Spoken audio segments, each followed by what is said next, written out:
Con un ánimo tan inquieto, sin duda nuestro invitado es un verdadero espíritu de la era del Internet.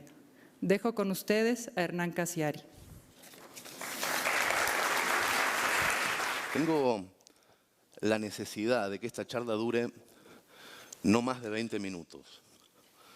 Se los digo ahora para que se relajen y sepan que en un ratito podremos salir todos a tomar café y a pensar en otra cosa. Lo digo sobre todo porque ayer me senté en esta sala a escuchar la conferencia inaugural y comprobé lo complicado que me resulta escuchar a una persona que lee sin parar una hora entera.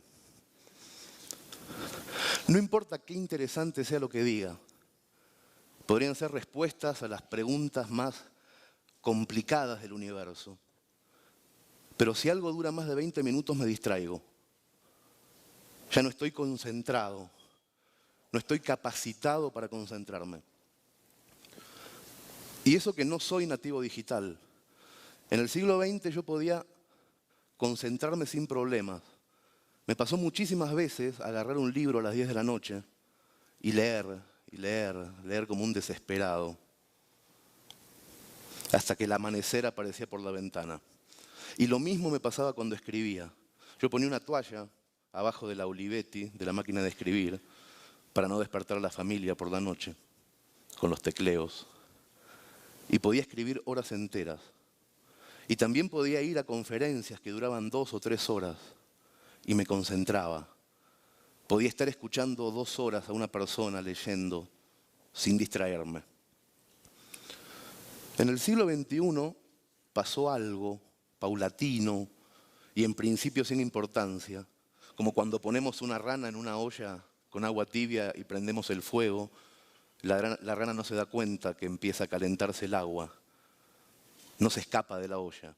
Y cuando por fin entiende el peligro del hervor, ya es demasiado tarde.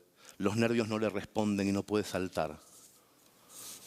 Alguien me puso en una olla en la primera década de este siglo y ahora ya no puedo escribir más de media hora sin mirar mails o sin ver un gol de Messi.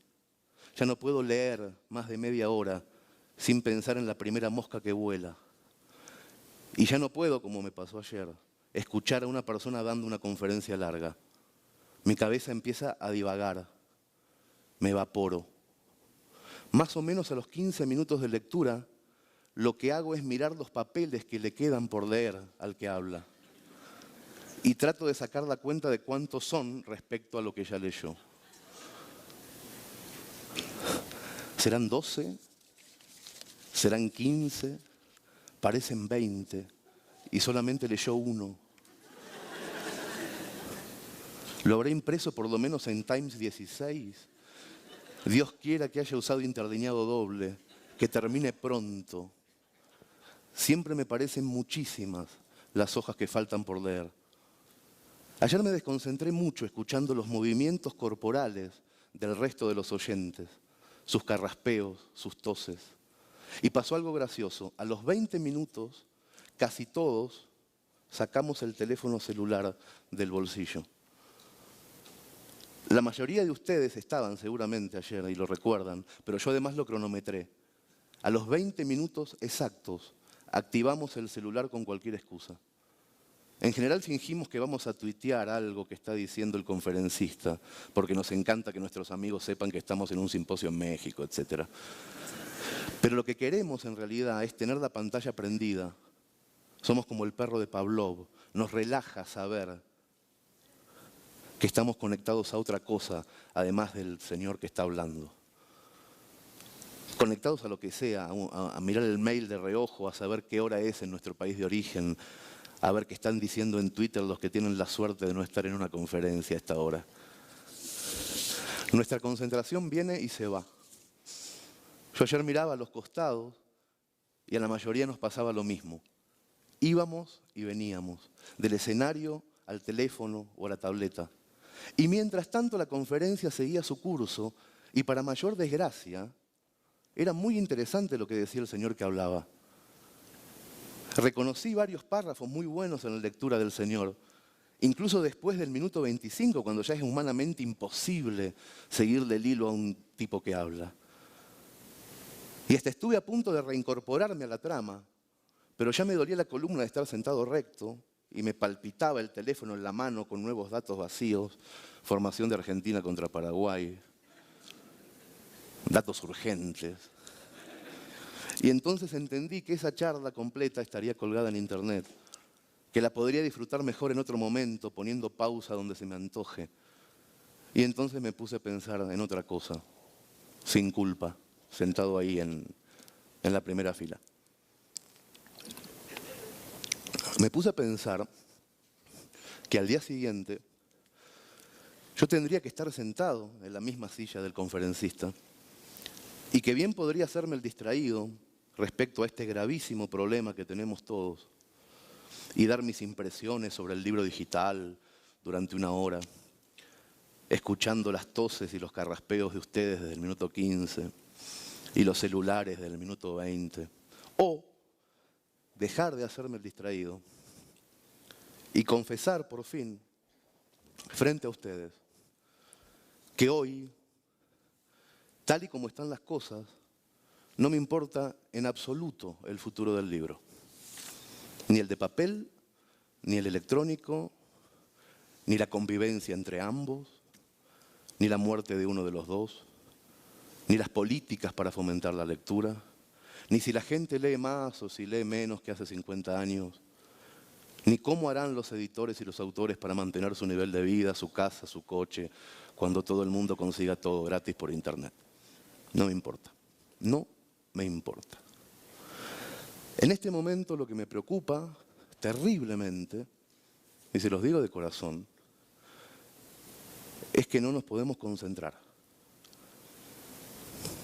La falta de concentración es lo que me preocupa, lo que nos cuesta leer, lo que nos cuesta escribir, lo que nos cuesta escuchar.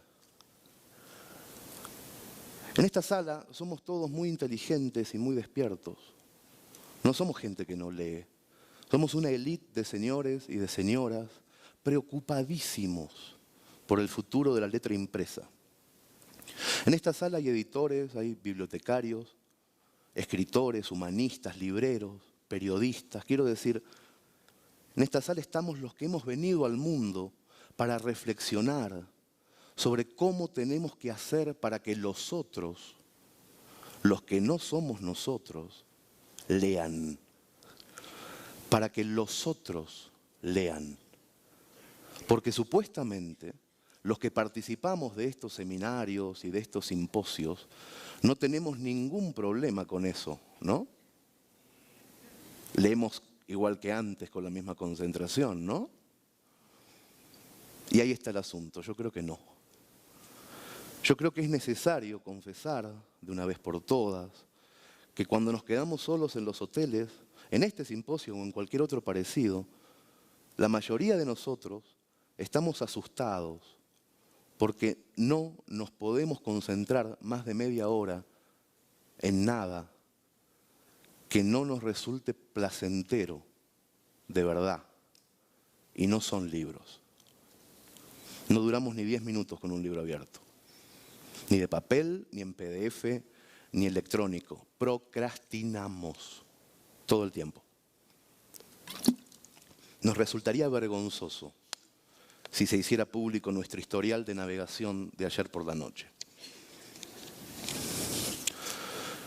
Y si cuento esto, si en vez de hablar del libro digital y de las nuevas no sé qué y usar la palabra paradigma y todo esto, si en vez de eso decido ser sincero y troglodita en un simposio del libro, es porque no quiero que ustedes, mientras hablo, se acomoden en la silla y tosan y carraspeen y miren el teléfono cuando algo que los entretenga más que esto empiece a ocurrir. Voy a ser muy breve. Ayer, mientras escuchaba las ponencias y las mesas redondas, pensé en algo horrible. Pensé en un mundo paralelo en donde todos nos habíamos convertido en bulímicos y en anoréxicos y no éramos capaces de decirlo en voz alta. ¿Qué hacíamos para disimular? Nos reuníamos en simposios para debatir si era mejor cocinar en horno tradicional o en modernísimos microondas. Y estábamos todos piligüesos, ojerosos, con trastornos alimentarios, pero decíamos frente al micrófono que si bien el microondas era el futuro, el horno de toda la vida nunca iba a morir del todo. Y nadie en ese mundo paralelo, nadie se preguntaba nunca cómo hacer para volver a disfrutar un pedazo de carne con placer. Cómo hacer para que nuestros hijos no vomiten a escondidas en los baños. Cómo hacer para que otra vez nos guste masticar con la boca abierta sin que nos importe dónde se cocina ese manjar. Yo tengo una hija de 9 años, nativa digital absoluta, no tiene la menor nostalgia por los libros de papel. Yo a veces le digo, mirá, Nina, olé este libro de mi infancia, olé la mezcla de tinta, de papel, de tiempo, y ella lo huele y me dice, ¡qué asco! Tiene olor a las camisetas que pones en el cesto de la ropa sucia. Y tiene razón, yo la admiro y la envidio a mi hija, esa ausencia de melancolía por el libro tradicional. Mi hija se pasa muchísimas más horas, muchísimas más, mirando videos de YouTube o aplicaciones del iPad que leyendo libros. Hasta hace un tiempo eso a mí me preocupaba. Yo le decía a mi mujer, esa fragmentación que consume nuestra hija no le va a permitir en el futuro concentrarse en nada. Pero ella no me preocupa en absoluto porque no creo que el mundo, dentro de 30 años, tenga como virtud la concentración. Ya somos la rana hervida. Ya se nos pasó el tiempo de saltar de la olla y salvarnos. Cuando ella tenga mi edad, en el 2040 más o menos, posiblemente mi hija concurra invitada al tercer simposio del pendrive telepático. En esa época los contenidos culturales se van a traspasar a los cerebros por una ranura mediante un dispositivo en menos de medio minuto. Por ejemplo, la experiencia de leer El Quijote va a durar 20 segundos. Y ya tenés todo Cervantes adentro de la cabeza. Y mi hija irá a ese simposio y tendrá nostalgia del libro digital y del iPad. Tendrá nostalgia de las épocas en donde todavía los humanos lográbamos mirar videos de YouTube 15 minutos seguidos. No hace mucho intenté leerle un cuento infantil famoso a mi hija, el Hansel y Gretel de los hermanos Grimm. Me senté en su cama y puse esta voz que pongo ahora, que es mi voz de leer en voz alta. Le estaba contando el cuento y en el momento más tenebroso de la aventura, Hansel y Gretel descubren que unos pájaros se comieron las bolitas de pan, un sistema muy simple que habían ideado para poder volver a casa. Los hermanitos se descubren solos en el bosque, perdidos, y empieza a anochecer. Entonces mi hija me dice, justo en ese punto, en ese clímax de la historia, me dice, no importa, que lo llamen al papá por el celular. Y ahí pensé por primera vez que mi hija no tiene una noción de la vida ajena a la telefonía inalámbrica, a las tabletas, a la comunicación absoluta. Y al mismo tiempo descubrí qué espantosa resultaría la literatura, toda la literatura en general, si el teléfono móvil hubiera existido siempre. ¿Cuántos clásicos habrían perdido su nudo dramático? ¿Cuántas tramas hubieran muerto antes de nacer? Piensen ustedes, que son libreros y editores, que son gente culta, que está casi llenando la sala. Piensen ahora mismo en una historia clásica, en cualquiera que se les ocurra, desde la Odisea hasta Pinocho, pasando por El viejo y el mar, Macbeth, El hombre de la esquina rosada, La familia de Pascual, cualquiera. No importa si el argumento es elevado o es popular, ni las distancias, ni las geografías. Piensen ahora mismo en una historia clásica que conozcan de memoria, con introducción, nudo y desenlace. ¿Ya la tienen? Bien. Ahora pónganle un teléfono móvil en el bolsillo al protagonista. No un aparato viejo a disco, sino un teléfono como los de ahora, como este, con cobertura, con conexión a correo electrónico, a chat, con 3G para enviar mensajes de texto, con la posibilidad de llamar internacionalmente. ¿Qué pasa con la historia clásica que eligieron? ¿Funciona la trama de la historia clásica que eligieron? Ahora que los personajes pueden llamarse desde cualquier parte, ahora que tienen la opción de chatear, de enviar WhatsApps. ¿No es cierto que no funciona un carajo la trama? Mi hija, sin ser consciente, me abrió la puerta a una teoría espeluznante. No solo la tecnología nos está destrozando la concentración como lectores, sino que también nos está haciendo añicos las historias que le tenemos que contar a nuestros hijos nativos digitales. Con un teléfono móvil en la canasta, Caperucita alerta a la abuela a tiempo y la llegada del leñador no es necesaria. Con un celular en la mano, Penélope ya no espera con incertidumbre a que Ulises llegue de la guerra. Con un iPad, el coronel sí tiene quien le escriba por lo menos algún mensaje, aunque sea spam. Y Tom Sawyer no se pierde en el Mississippi gracias a Google Maps. Y el cerdito de la casa de madera le avisa a su hermano que el lobo está por llegar. Y Gepetto recibe una alerta de la escuela diciendo que el hijo no fue a la mañana. Un enorme porcentaje de historias escritas o cantadas o representadas tuvieron como principal fuente de conflicto la distancia, el desencuentro y la incomunicación. Pudieron existir esas historias gracias a la enorme concentración de sus autores y de sus lectores y a la ausencia de mecanismos tecnológicos. Ninguna historia de amor habría sido trágica o complicada si los amantes esquivos hubieran tenido un teléfono en el bolsillo.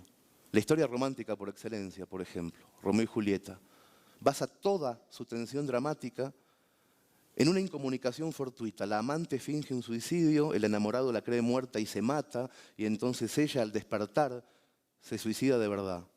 Disculpen el spoiler. Ahora, si Julieta hubiera tenido teléfono móvil, le habría escrito en WhatsApp a Romeo en el capítulo 6, me hago la muerta, pero no estoy muerta. No te preocupes, beso, nos vemos en Verona. Ahora, pobre Shakespeare. Todo el grandísimo problema dramático de los capítulos siguientes se habría evaporado. Las últimas 40 páginas no tendrían sentido. Muchas obras importantes habrían tenido que cambiar su nombre por otros más adecuados. La tecnología habría desterrado por completo la soledad en Aracataca. Y entonces la novela de García Márquez se llamaría como mucho 100 años sin Wi-Fi. O la famosa otra novela de James Cain, El cartero llama 2 veces, se llamaría El Gmail me duplica los correos entrantes. Samuel Beckett habría tenido que cambiar el nombre de su tragicomedia en 2 actos por un título más acorde. Por ejemplo, Godot tiene el teléfono apagado o está fuera del área de cobertura. O en la obra El JPG de Dorian Gray, Oscar Wilde contaría la historia de un joven que se mantiene siempre lozano en virtud de un pacto con Adobe Photoshop. Mientras que en la carpeta imágenes de su teléfono, una foto de su rostro se pixela sin remedio. La bruja de Blancanieves no consultaría todas las noches quién es la mujer más bella del reino, porque el costo por llamada del oráculo sería de 1,90 el minuto, demasiado caro. Se contentaría con preguntarlo 1 o 2 veces al mes y tarde o temprano se cansaría. Nosotros también nos cansamos, nos aburrimos con las historias de solución automática. Todas las intrigas, los secretos, los destiempos de la literatura, los obstáculos que siempre generan las grandes tramas, fracasan en la era digital y nos hunden en una apatía gigantesca. Lo tecnológico, me explicó sin querer mi hija, nos empieza a entorpecer las historias que contamos y las historias que leemos. Las hace más tristes, las hace menos sosegadas, las hace mucho más predecibles. Y entonces me pregunto, y sobre todo les pregunto, ¿no será eso lo que nos desconcentra? ¿No estará acaso ocurriendo lo mismo con nuestra vida real? ¿No estaremos privándonos de aventuras novelescas por culpa de la conexión permanente?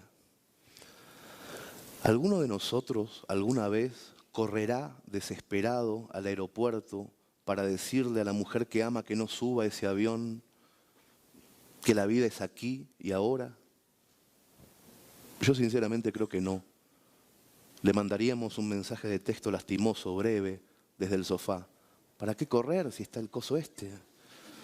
¿Para qué hacer el esfuerzo de vivir al borde de la aventura si algo siempre nos va a interrumpir la incertidumbre? una llamada de destiempo, un mensaje en Facebook, un tuit gracioso en el medio de esta conferencia. Nuestro cielo está infectado de señales binarias. Cuidado que el duque está yendo ahí para matarte. Ojo, que la manzana está envenenada. No vuelvo esta noche a casa porque he bebido. Mi suicidio es falso. Te amo a pesar de mi familia y de la tuya. Papá, ven a buscarnos pronto, porque unos pájaros están comiendo las migas de pan. No me importa, en esta época, si las tramas seguirán leyéndose en papel de celulosa o en libros digitales. Me preocupa que nuestras historias estén perdiendo el brillo y nos estemos convirtiendo en héroes perezosos.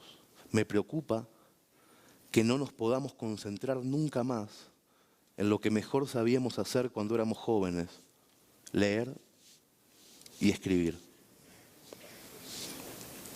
Les pido disculpas, para terminar, si en esta conferencia breve e improvisada sobre la anorexia no dije una sola palabra sobre las virtudes del horno a leña, ni sobre las ventajas del flamante microondas. Espero haber conseguido, al menos, ser breve, así nos podemos ir más temprano a comer. Buen provecho.